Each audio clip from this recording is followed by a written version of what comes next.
Hi, I'm Real Genetic Demon, and this is part 3 of my March pickups. It's a big month, I told you it was. Anyway, without further ado, we'll get into it. What I'm going to do is, though, stick footage in this top corner here of each of the games as we go along. I've actually tried them all, so that was a bit of a task in its very own self. But anyway, so yeah, raster scan. By its own admission, it's kind of a physics-based... well, what would I best describe it? Physics-based sort of ball bouncing sort of game. You'll see in the top corner. It's quite interesting actually. But I have to admit, I quite liked it in a strange sort of way. It's but it doesn't even in its synopsis inside here. It actually describes itself as, well, you're in a critically damaged spaceship. Guess what you're meant to do.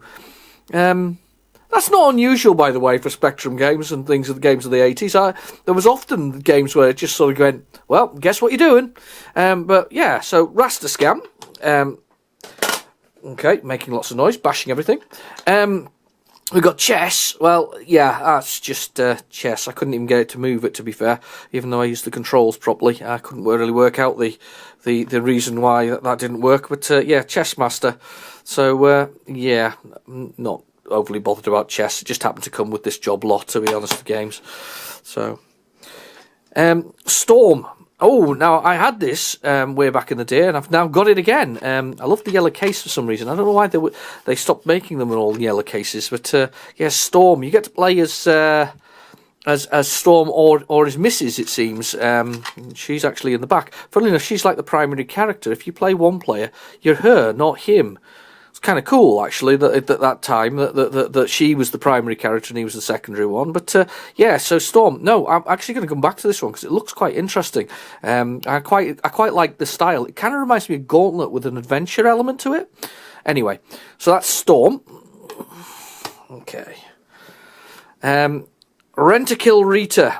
For those of you who hate isometric games, guess what? It's an isometric game, says, pointing in a funny direction. It's there, up there, somewhere. There, up there. Yes, there. Yeah, Rent-A-Kill Rita. Actually, it was. Do you know what? I took a different approach on the keyboard configuration. I might discuss that at a later date. And it made playing an isometric game slightly different. I kind of did, instead of doing the sort of standard up, down, left, right, I kind of put buttons at an angle. If that makes sense. So there was like one button at one angle, one there, and one there. If you can see what I'm doing, like one there, and one there. So you could push the direction it went. It actually made a lot more sense. And for the first time ever, an isometric game didn't drive me round the twist.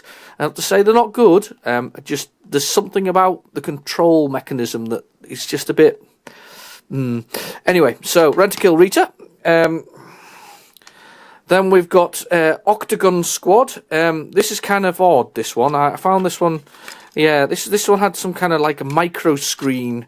You'll see in the sort of above. But yeah, that was kind of weird, Mastertronic's game. We'll return to it, but it's going to take a bit of thinking. To be fair, I didn't read the entire manual on that one, so you'll have to excuse me for not knowing entirely about the Octagon Squad. Oh, however you spell this, Koyahashi,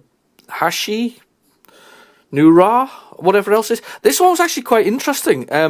It's like an adventure game, but without the adventure game, you kind of have a. I don't know if I can show you this, but it'll be on the screen anyway at the top corner. But basically, you've got sort of buttons that you can press, actions to move left, right, up, down. Pick up and choose words for the instructions. And I tell you what, it's got a lovely cover as well. I got to admit, I like that. It's really nice. So, what we got next? Oh, Formula 1 Simulator. I was really looking forward to this one. I suspect it's because I've got a 128K machine and I just didn't like it. I used to have this way back in the day, and I rather like the blue sort of grid effect that was on there. But yeah, Formula 1 Simulator from Mastertronic, yeah, didn't work. So you'll see a blue screen at the top of there if it hasn't already flown by. Yeah, another failure. Looked really good, but I think I'm just going to try loading it again, unfortunately. But it just didn't have time, so you can see again another blue screen at the top of the screen there. Yeah, level 5. Looks interesting. I have no idea what it's about because I didn't even get a chance to get into it, and nor did I have time to really inlay. So, but yeah, level 5. Another Mastertronic game. To be fair, they're all Mastertronic games. SOS, another isometric game. You'll see it in the top corner. Yeah, it looks actually a bit like that, the character in it. It's interesting enough, so it's actually quite good. They've done quite a good job there. Another yellow box like that. Yeah, SOS. Isometric. I'm not entirely sure what the ins and outs of it are, but it ran okay. Now this is Bosconian, I think it is, or Conian. Conian. Anyway, it's a Namco game which is kind of, well, it says official Namco arcade license. So they must have licensed it from the same game from the arcade. It's all right. It's a shoot 'em up. It's not earth-shatteringly brilliant. I've seen better ones. I think this is really a case of that they got the license name and they want to do it. However, the box is superb. The art on the box is something that's absolutely beautiful. I really like that. So yeah, that's Bosconian, I think it is. Then we've got Kickstart 2, a course designer and course designer. This is one that I could have bought. I would have bought all the rest just to get this because I had this, and this is basically allowed you to create your own courses. And to be fair, it was pretty procedural it was what we call procedural generation nowadays, or random. So you could put in codes or random sort of codes into the machine as you played, and it would create random courses for you as well. And also you could create your own courses, which is absolutely brilliant. Which you could then, I think you could save them, but I can't remember whether or not it was there. I haven't really checked it out on the whole thing. It should be running in the top corner. But yeah, Kickstart 2, absolutely classic. Really like this game.